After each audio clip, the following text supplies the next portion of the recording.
So before kita pergi ke topik reciprocal tarif ya, just one thing lah nak tanya. Adakah tarif ataupun excess duty or protection kat atas proton ni patut diteruskan? Sebab bila kita tengok tarif ni membuatkan harga-harga barang, contohnya kereta lah, naik lebih tinggi. Contohlah kalau kita cakap pasal Honda City, should be cheaper, tapi because of excess duty, maybe sebab nak protect Proton dan Pro 2, dia jadi mahal pula. Padahal kualiti dia boleh dikatakan lebih baik daripada the local punya offerings. Adakah kalau kita dah tak ada industri Proton dan Pro 2 ni, adakah ia lebih baik kepada consumer di Malaysia memberikan kita pilihan lebih banyak pada harga yang lebih berpatutan? Ni nak jawab ni dia ada two side lah to the answer kan. Satu kalau popular opinion lah. Kalau popular opinion, kan ada unpopular. Saya bagi satu popular opinion. Okay. You sebut tadi tentang consumer. Of course lah, consumer kalau dia boleh, dia nak beli barang semurah-murah yang boleh and quality yang terbagus yang seboleh, betul tak kan? Kalau katakannya harga Honda City berapa? 100,000 lah katakan. Right. Kalau saya boleh beli harga yang 70-60 ribu, saya nak kan? Takkan saya tak nak for that kind of quality. Betul. Kan? Kalau saya nak beli BMW contohnya kan, harga BMW 400,000 ke 300,000, tapi kalau dia boleh jadi 50% lebih murah daripada tu, takkan kita tak nak beli. Tapi opinion lagi satu adalah macam ni ya, kan?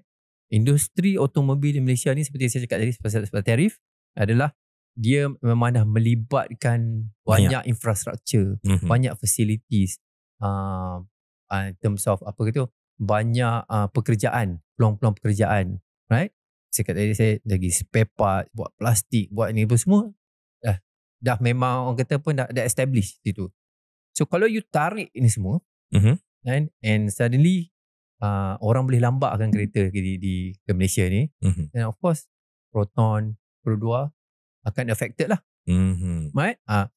So I think the government perlu balance lah, perlu balancekan antara kedua ni, mana yang lebih baik untuk negara lah. From consumer punya perspektif lah. Faham. Azhar, sekarang ni apakah kesan langsung yang Malaysia akan hadapi ya? Because of this tarif of 24%, dapat holiday 10% sekarang ni, tapi being Trump, dia kata 90 hari pun dia boleh tukar, tak nak lah, nak reinstate balik lah selepas minggu. So what is the effect yang direct kepada Malaysia? Okay, Malaysia dan juga banyak countries in ASEAN ni kan, banyak countries in ASEAN memang bergantung pada foreign direct investment. Okay, foreign direct investment ni memang orang kata kita memang berharap. Sebab apa? Apabila syarikat-syarikat besar datang melabur, set up factory dekat Malaysia ni, dia create job market, create jobs, create revenue dan juga create taxes lah. So government yang mungkin akan dapat cukai, dapat rakyat akan dapat gaji yang lebih tinggi kan, dan pekerjaan tu mungkin pekerjaan yang lebih tinggi lah, level dia lebih tinggi kan, higher skill labor. So jadi apabila berlaku kecelaruan kecelaruan dan tidak ketentuan ni kan, uncertainty ni, jadi mungkin syarikat-syarikat besar yang nak datang invest dekat Malaysia ataupun dekat negara lain ni, dia kata okay, tunggu sekejap, kita nak tengok. So apabila bila syarikat-syarikat ni dia tak yakin lah, dia bukan tak yakin dengan Malaysia, dia tak yakin apa akan terjadi lepas 90 hari. So dah mungkin dia kata okay, kita tunggu dulu, hold off lah. Okay, kepada yang baru. Kepada yang dah existing tu mungkin orang jalan lah, sebab mungkin orang dah start groundwork, apa semua dah jalan. Tapi untuk invite new FDI, diorang mungkin diorang tunggu dulu lah. Tunggu dulu. Sebab okay, tak ada benda yang pasti sekarang dalam dunia ni, kan? Kenapa Presiden Singapore Lawrence Wong cakap walaupun diorang kena 10% je, diorang kena 10%, sikit je. Sebab dia tahu walaupun 10%, tetapi efek dia kepada sesebuah negara yang orang kata sekarang ni banyak orang kata biasa dengar supply chain, right? Because sekarang ni kalau you buat satu barang tu, bukan satu negara tu you buat satu barang. Betul.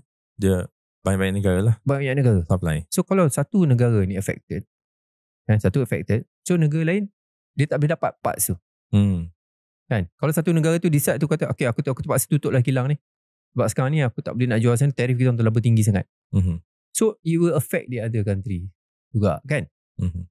So all this is about macam kita cakap tadi, keyakinan, Confidence lah. confidence, right? Everything is about confidence.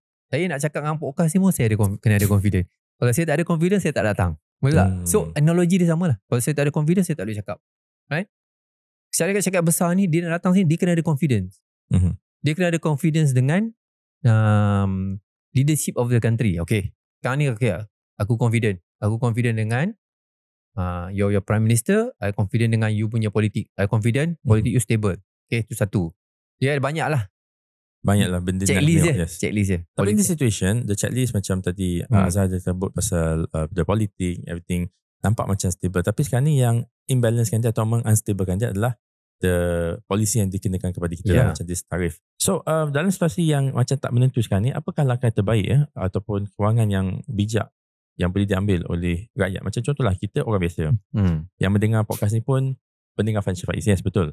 Tetapi we are rather powerless lah dalam bentuk policy making.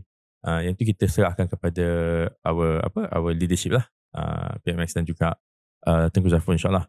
Tapi untuk kita kewangan keluarga ni, apa yang kita boleh buat ya? Okay, krisis ni atau uncertainty krisis kan. Satu, kita kena establish satu, kita tengok dulu, okay, establish. Apa yang berlaku sekarang ni adalah satu kejutan. Shock to the system. Kalau kita go back to history lah, apabila berlakunya, saya ni bukan penakut. Maksudnya bukan membawa berita yang menakutkan. Bukan penakut. Saya bukan seorang bearer of bad news lah, kan. Tapi kita tengok from history lah, daripada history. Apabila berlaku satu kejutan shock shock to the system, dunia pause, recession berlaku. Apa maksud recession? Maknanya ekonomi mengecut. Apabila ekonomi mengecut, apa jadi? Right? Kerjaan hilang. Hilang terpaksa kurang. Dulu hilang ni berjalan 100% kan? 100%. Tapi sebab demand kurang, mungkin dia tinggal 50%. Bila dia tinggal 50% je dia boleh run at 50%, dia terpaksalah buang. Let go bekerja. Kan? So kita go to crisis. Apa sejadi masa COVID? COVID recession. Tapi COVID recession ni untuk saya lah kan, dia macam flash recession je kan. Sebab apa? Sebab dia bukannya dia more like macam you tutup negara kan, tak boleh travel, tak boleh apa, you tutup tu. Tapi bila you buka, dia bounce balik. So senangnya solution dia buka je balik. Kan? And then dia tak melibatkan banyak kejatuhan-jatuhan syarikat-syarikat besar, dia semua tak kena. Lepas tu, the best thing is that masa COVID ni, kita bagi duit.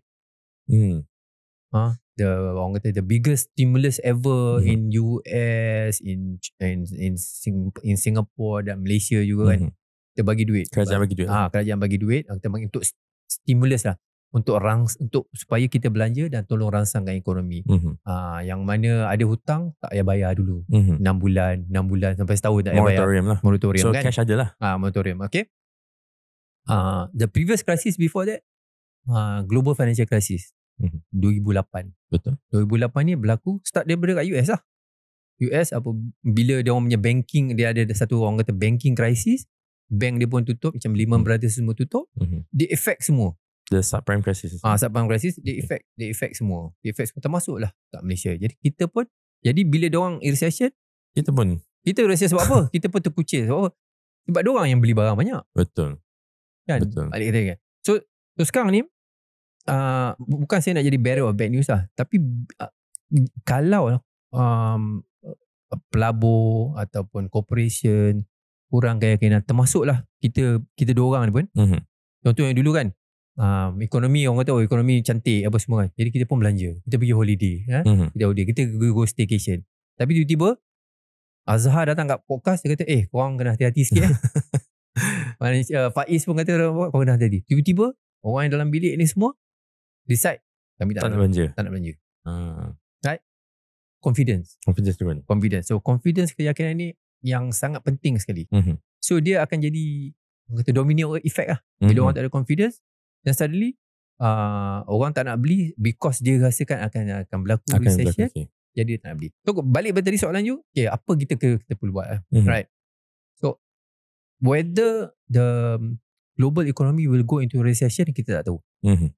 Tapi kalau ini continue dan orang, okay, dalam 90 hari ni, 90 hari 3 bulan dia tak ada buat apa-apa keputusan. You rasa kita boleh jual barang kat dia ke, ataupun kita ni orang akan invest ke? Tak kan. 90 hari ni orang akan probably lah watch and see. Kamu orang tengok je. Kami kita tak nak belanja, kita nak apa, tak semua kan.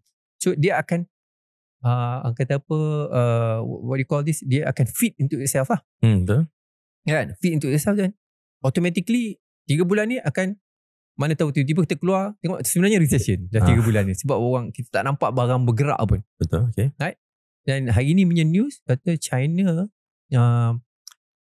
trade deficit US dengan China paling tinggi dalam sejarah satu bulan Mac 100 bilion US. Sebab apa? Sebab orang dah agak benda ni nak berlaku. Diorang dah beli barang siap-siap lah. Dia beli barang siap-siap lah. Dia nak anticipate ni kan. I heard Apple pun dia dah lifted awal-awal. Sampai 5 kau terbang. They heard. I mean they must have news. Jadi mungkin bila diorang dah stock up banyak, the next few month dia tak beli barang dah lah. Sebab dia nak tunggu apa keputusan. Faham.